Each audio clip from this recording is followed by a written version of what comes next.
এই যে কত ভালোবাসা দেখেন, নন্দা জামাই নন্দাকে ফুল কিনা দিতেছ। কি বলেন আপনি, মুখ খারাপ?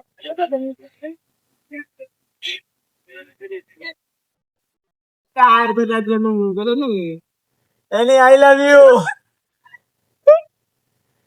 আমার নন্দে দেখেন কত শরম পাইতেছে। আসসালামু আলাইকুম, আপনি সবাই কেমন আছেন? আমিও আল্লাহর রহমতে ভালো আছি। আমার ভিডিওটি কাছে কিংবা দূরে, দেশ কিংবা দেশের বাইরে যারা দেখছেন তাদেরকে অসংখ্য ধন্যবাদ। এদিকে 300 ফিটে এসে ননদের জামাই ননদকে প্রপোজ করে নিল, তো অনেক মজা করলাম আমরা।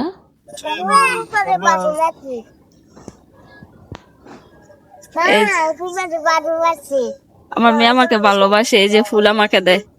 আমো রাইখা দে তোমার কাছে ফুল। ঠিক আছে, এই পর্যন্তই, আল্লাহ হাফেজ।